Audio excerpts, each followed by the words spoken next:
于朦胧案越来越不对劲，他名下的公司突发大火，消息全被封锁。男星高泰宇直播异常，灵媒隔海点名，有人在掩盖什么？就在同一时间，国台办忙着立案查台独，网友却刷屏问道：“于朦胧立案了吗？”一边高喊正义，一边掩盖真相。真相被谁锁在了火光与沉默里？但在冰冷的网络之外，还有人在记得他。母亲仍在等一个答案，朋友穿上他的外套，默默的悼念。粉丝在留言里说，他那句见到太阳就幸福，我们永远记得。这不只是一起命案，而是一个时代的问号。当真相被掩埋，温柔成了最后的抵抗。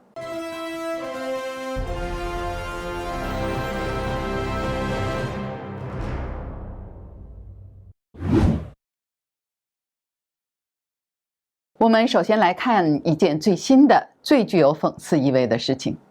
10月28号，中共国台办在脸书上发文，洋洋得意地宣布，重庆公安局要对台湾的民进党立委沈伯洋立案侦查，说他是台独顽固分子，还说这是什么正义之举。结果呢，这篇贴文的评论区瞬间就被海内外华人网友给灌爆了。大家刷的不是政治，而是说于朦胧立案了吗？自己家的于朦胧案不查，一直查别人家的沈伯洋。于朦胧不明不白的离世有立案吗？谁杀了于朦胧？四眼子小哥哥有看到我们朦胧吗？他在北京走失，今天都第48天了。大家看看这有多讽刺！一个政权不去调查自己国内公民的离奇消失，不去回应汹涌的民意，反而是大张旗鼓的要去侦查一个根本管不到的台湾立法委员。这就像沈伯洋自己的回应：解决提出问题的人，解决防卫台湾的人，果然很共产党。这件事情清楚地显示，于朦胧的案子已经成为了一个巨大的民怨出口。中共越是想压制，反弹就越大。如果说国台办事件是民意的爆发，那接下来的这条线索啊，就真的有点让人不寒而栗了。最近有网友披露，在山东胶州有多家公司莫名其妙的着火了。为什么要提这个？因为据称啊，这些失火的公司都是被注册在于朦胧名下的，这背后代表什么？很多网友立刻就怀疑，这根本就不是意外，这是在销毁证据。我们知道，之前就有爆料说，于朦胧和很多艺人的名下都被人注册了跟军火、烟火相关的商标。现在这些据说挂在于朦胧名下的公司又突然起火，这时间点是不是太巧了？更可疑的是，有网友反馈，相关的消息在中国大陆的网络上已经完全被屏蔽了。胶州大火这4个字已经成了敏感词了。如果只是普通火灾，有什么好屏蔽的？大家觉得这像意外吗？如果这些公司真的和于朦胧有关，这场大火是不是想掩盖什么天大的秘密？欢迎您在我们节目下方留言，说说您的看法。那接下来为大家分享一个工商信息，我们大视局频道会及时的追踪各种重大新闻。如果您想翻墙观看我们的节目，我向大家推荐一款非常好用的 VPN， 神盾 VPN。我们团队都觉得这是目前真正值得信赖的安全的 VPN。为什么这么说呢？很多人都在用 VPN。但是传统的 VPN 存在一个问题，它只用一台服务器，资料经过加密传到 VPN 的服务器，然后由同一台服务器发送出去。也就是说，它不但知道你来源的 IP， 也知道你要连去哪里。这意味着，只要那台服务器有风险，您的整条路径就会被看得一清二楚。而神盾 VPN 采用的是独家技术，双节点 P2P 加密架构，资料会经过2台服务器传送，第一台只知道您的来源 IP， 第二台只知道您要连的目的地。这2台之间端对端加密，任何单一节点都无法还原整条通信路径，就连神盾自己都无法追踪您在网络上的行踪。除了安全，神盾 VPN 的速度和稳定性表现也很出色。神盾 VPN 可以在全球服务器自由切换，随时的连最近最快的节点，而且啊，一个账号可用在手机、电脑、平板，还可以全家分享。现在您就购买的话，2年的方案可以享受65折优惠，再输入我们节目专属的优惠码“大师局”的拼音，再打9折。30天内不满意，我们会全额退款，可以说是无风险适用。欢迎您赶快点击节目下方的描述栏购买链接购买。男星高泰宇被传在事发的17人饭局名单当中，这个名字让整个网络又炸开了锅。根据现有公开资料，高泰宇本名姚洋，1991年7月12日出生在山东烟台莱阳，毕业于山东艺术学院。2013年参加《快乐男声》出道，后来又签约了天娱传媒，演过《灵魂摆渡》、校花的贴身高手、画江湖之不良人等剧。身高是1.87米，外形俊朗，一度被视为是小生的潜力股。但是在2025年9月之前，他的名字几乎从娱乐圈消失，一直到于朦胧事件爆发。英国有一位灵媒叫做泰威廉，他在直播中也特别点名了高泰宇。灵媒说，他原本想对高泰宇进行通灵，却惊讶地发现没有这个人的新闻报道。他甚至怀疑高泰宇把所有关于自己的新闻是全部压下来了。这番话呢，立即在海外社群引爆讨论。虽然还没有第三方的媒体验证，但是在推特和 YouTube 上相关的片段已经被疯传。9月14号，高泰宇在微博还发出声明，宣布自己退圈。他否认参加任何饭局，并且表示网上流传的所谓17人名单与事实严重不符，纯属恶意造谣。声明中呢，他还强调已经委托律师追究造谣者的法律责任，愿意调取监控自证清白。这份声明发出后短短2小时就登上了微博热搜，随后呢又被快速的降权，关键词搜索一度显示根据相关法律法规，该内容暂不予以显示。然而争议并没有停止。几天以后，高泰宇突然开直播了，他自称是于朦胧的朋友，说他是一个很努力的人，我很难过。但网友却发现他的神情冷淡，语气平稳，甚至还带着一丝笑意。当评论区开始疯狂刷屏提问，那天晚上你到底在不在场？你发微博的时间怎么那么早？你是不是第一个知道消息的人？高泰宇的笑容逐渐消失，接着就开始不停地喝水，弹幕是一片讥讽战术性喝水，人紧张才一直喝水，看看你都喝几杯了。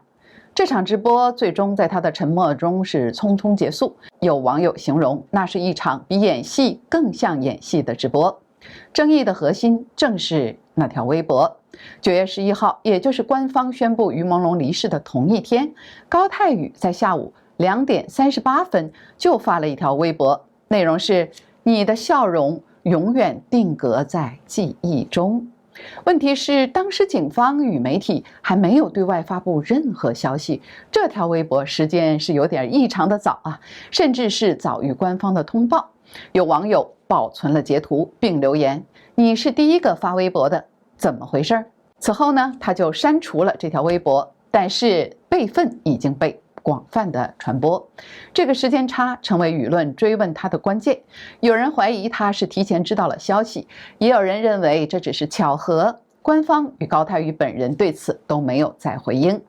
除了微博时间异常之外，另一个让网友不安的细节就是他与于朦胧之间似乎曾有过私交。两人都曾经是天娱旗下的艺人，出席过相同的综艺和代言活动。有粉丝就翻出2018年一场活动后这两人的合影，显示出这两人确实有往来，但是对外并没有强调过私下的交情。当高泰宇在直播中称他是我的朋友时，网友就更加质疑了：为何朋友离世，你的反应反而是如此冷漠呢？灵媒泰威廉的直播又把话题推向了一个高潮。他在镜头前说：我试着连接这个人，但整个能量是被锁住的，仿佛有一股力量在阻止我。这句话虽然没有证实，但却是与中国网络上压热搜、删帖、封词的现象交织在了一起，形成了一种集体的心理共鸣。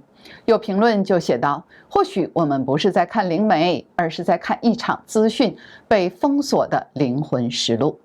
目前关于高泰宇的所有社交媒体账号仍在运作，但互动量极低，他的经纪人团队已经沉默，天娱传媒也没有公开表示是否仍与他有合约。在中国的主流媒体数据库中，关于他的新报道确实是非常的少，部分新闻页面显示内容不存在。这一点也与灵媒所说的所有新闻被压下的说法形成了一种微妙的呼应。除了这些台面上的人物，圈内一些人的发言也让整起事件是更添诡异的色彩。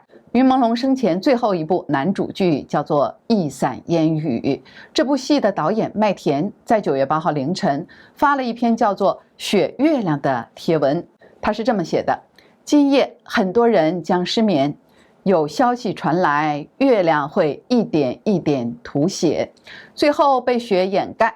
而人间将这一惨剧当作一次眼福，在畜生眼里，整个人类都是坏蛋。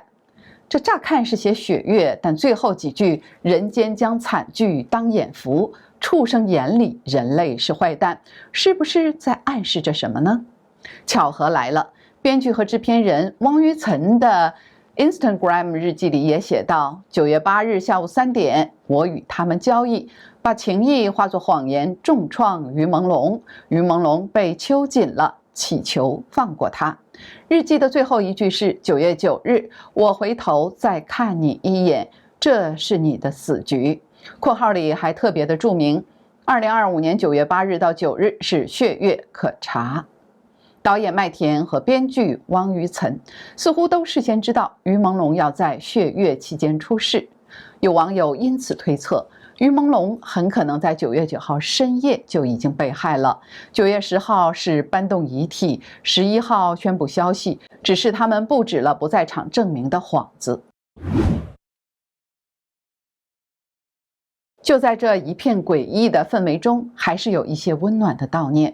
演员周迅就发文说：“朦胧，你的美好会留在大家心中。”其实这背后还有一段故事。原来于朦胧一直是周迅的铁杆粉丝，他会把周迅所有的作品的台词都背得滚瓜烂熟。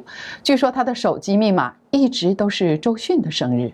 他们唯一的交集是2011年的一部微电影《纵身一跃》，于朦胧是男主，周迅是特别出演，两人甚至没有对手戏。但据说于朦胧当时连续3天守在片场，就是为了观察周迅的演技。这场长达10几年的单向奔赴，最终是以这种最悲伤的方式得到了回应。还有于朦胧的挚友刘维，他日前到台湾探望好友，他晒出的照片是穿着和于朦胧同款的衣服。他什么都没说，但大家都明白，他是在用这种方式悼念。聊了这么多阴谋和线索，我们最后还是想回到于朦胧本人。他到底是一个怎么样的人？为什么能引发全球超过60万人为他联署申冤？最近网上疯传一张照片，是于朦胧的爸爸抱着婴儿时期的他。他和年轻时的爸爸长得简直是一模一样，都是那么英俊帅气。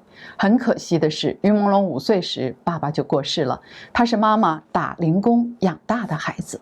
这也是为什么有网友留言说，爸爸没有看到他长大，妈妈没有看到他变老。这句话看哭了所有的人。他从小就和妈妈相依为命，感情非常好。他的名字朦胧，就是因为妈妈喜欢林青霞演的电影《月朦胧鸟朦胧》。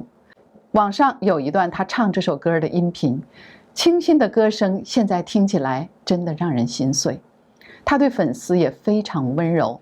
有一年圣诞节前，粉丝们在他住的酒店外喊他的名字，还放了烟火。他用手机记录下这一切，然后嘱咐粉丝们快回去，注意安全。粉丝也叮嘱他快回去吧，好冷的，多吃点，洗热水澡。这段画面现在看来真的让人泪崩。他不只是温柔，他其实非常勇敢和坚持。在一个叫做冠军对冠军的冰球比赛活动里面，他初学打冰球，一开始是频频摔倒，但他不气馁，一遍遍的练习，最后在精疲力尽的情况下，坚持打出最后一击，帮团队赢得了比赛。那些专业运动员都说他学得很快，很有毅力。他自己说，尝试新事物很有趣，哪怕会受伤。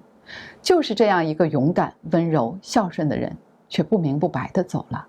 他曾经在采访中说过一句话，现在看来真的很有深意。他说，一个人自救的能量是很大的。